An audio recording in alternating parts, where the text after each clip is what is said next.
Hi guys, welcome to the channel. This is another test drive. This time we are driving Dacia Sandero Stepway 2022. So what can we say about this car? This car, it's mostly like the cars were in previous 10 or 20 years. It is not a hybrid, it is not let's say a mild hybrid. It is not connected with any of this technology except for some details, and this is the eco mode of driving, this is the battery saving, and these are some parts that let's say are following the new trends. I have to say that Dacia made some very nice steps ahead in the terms of quality, in the terms of driving and so on. Also materials, as you can see now, the materials are way better. Still some plastic, there is still some plastic inside used here, but otherwise I think that this is a great improvement. So what is this car all about? It is about just, let's say, those crucial things that all the cars should have. And this is comfort, this is a very good and let's say for a 3-cylinder refined engine with enough power, and the price. So these three elements are crucial in this car, and that is probably the reason why it is selling so well. Otherwise, let's do it step by step. So the engine, it's a 3-cylinder petrol 1-liter engine. It offers 90 horsepower, and this power, it's appropriate for such a car. It is a compact SUV, and it is not too large by any means. It is not so heavy, I have to say. Just check the data here if you're interested into details. Otherwise, I have to say that this 3-cylinder engine, it's not so vibey, because these 3-cylinder engines are known for some vibration, but I didn't notice them so evidently.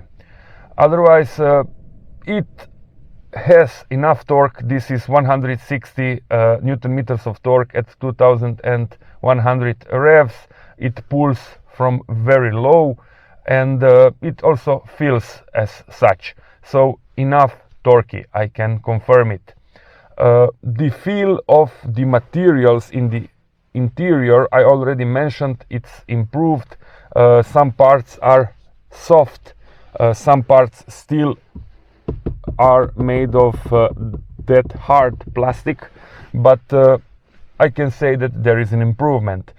Also in the terms of some features. So this car is equipped with the let's say bigger, or let's say big screen in front of you, that it's also touch screen, and it offers also the Android Auto connection with your phone. In this case, you have a USB socket in front of you, you have the mount for your phone, and you can use your phone as a navigation, and also with the Bluetooth connection as a telephone inside your car. So you can call and you can receive calls inside very easily, like in any other modern car.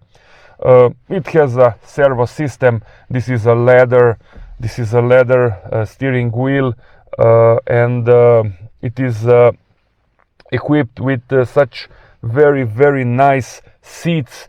These seats are let's say surprisingly comfortable and soft, and I'm impressed by the seating comfort in this car.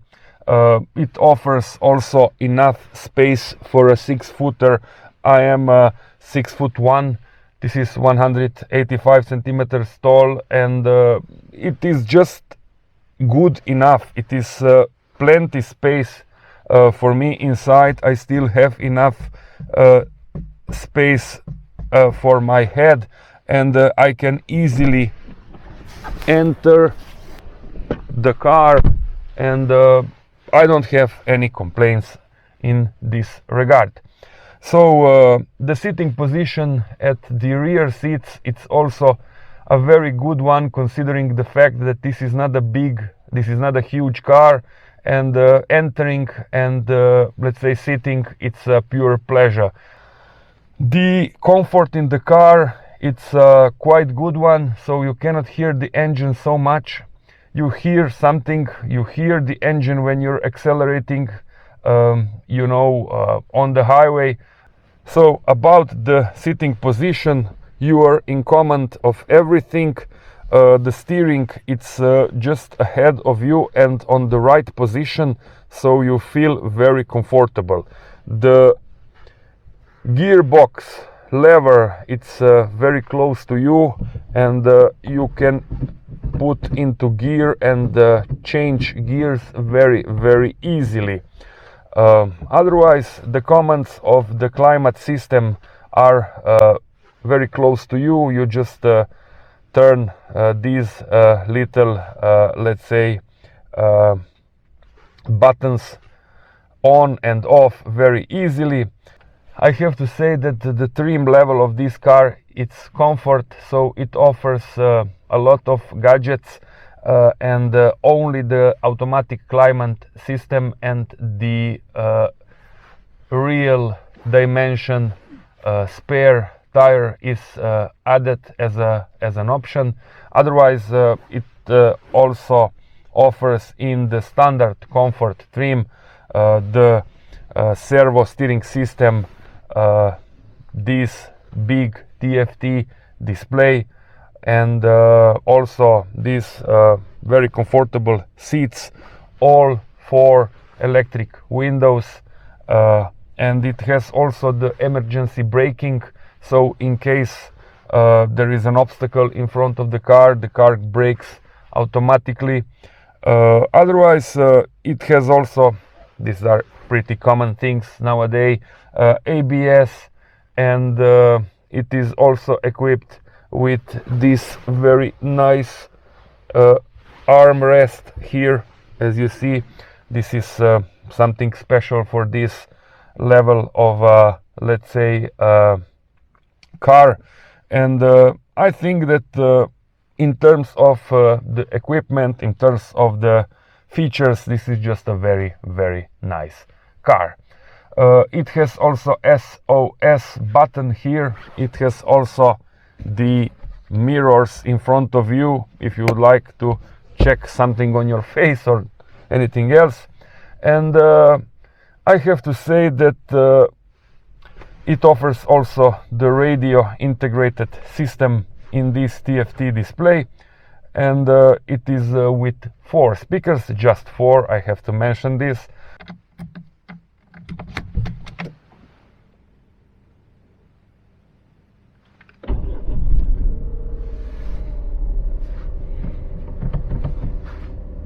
So guys, this is something that I would like to mention about the screen in front of you. Here you just see 2 parts. So this is the part about the car, and this is the part about our drive. So right now we are here on the right side, and we see the temperature of the coolant of the car. And if we press the button, we should press the button. This is something that we should do to go on the left side and see the information about the drive. So total kilometers, total mileage, and then you have the average speed, then you have the, let's say, kilometers still empty, and so on. So this is something that I really don't like, I have to say. It has a 6-speed gearbox that feels very smooth. The car feels, let's say, light while driving, and the cabin, it's well isolated till 130 I have to say that this car feels very, very refined for being a 3-cylinder car. The steering, it's not among the most direct, but it is just appropriate to this type of a car. Let's check some acceleration. Okay, 4th. Yeah, it has the power when you need it. So 110 and 5th. Yeah, cool. And now we are cruising at 110 kilometers per hour, and the RPMs are quite low, so 2400. So as you see, guys, right now this is 120 kilometers per hour, and the engine is at 2000.5 revs. So this is a good result in my opinion.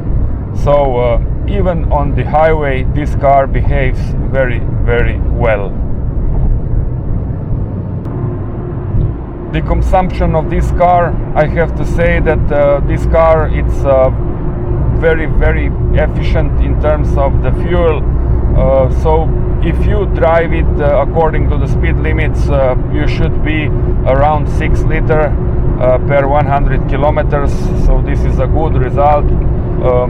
It has a 1 liter engine, and this was also expected, but still a very, very good result in my opinion.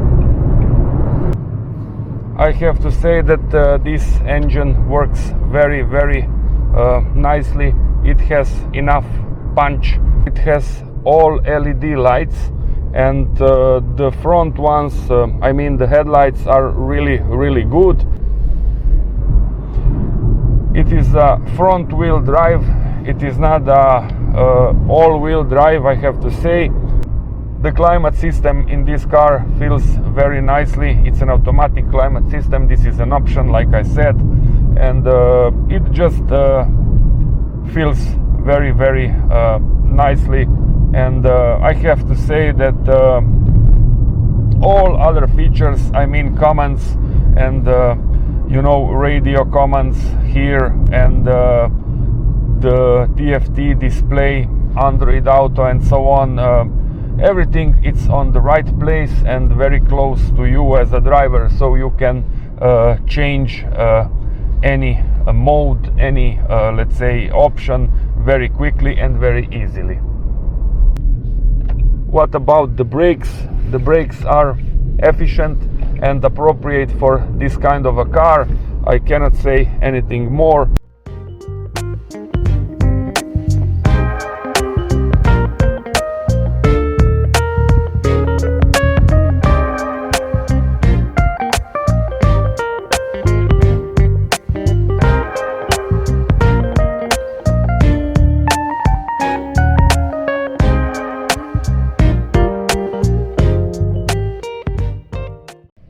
It's time for 3 pros and 3 cons. The first pro, it's the comfort in this car. This car feels very comfortable for what it is. It is not a huge car, it is not a big SUV, but still offers a lot.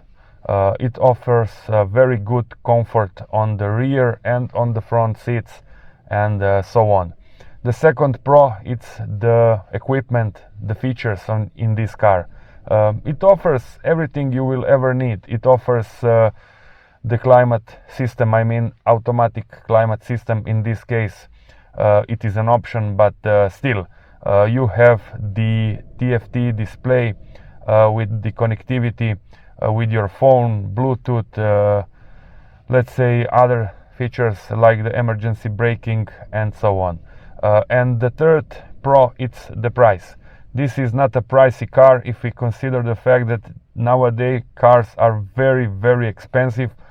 So paying 16,000 euros for such a car, it's reasonable money, I think.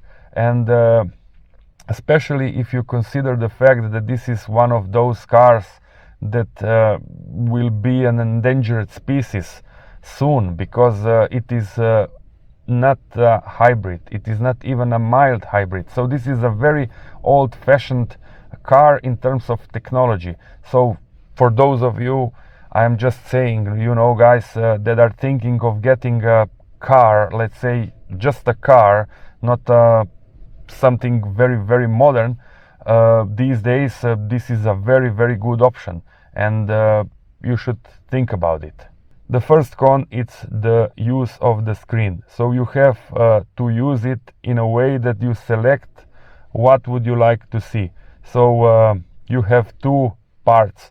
You have part one that tells you the information about the trip, so kilometers covered, the average consumption and so on, and the part two that tells you about the car, how hot is the car, and so on. So there is not the possibility to have everything in front of you. You have to select and check it every time.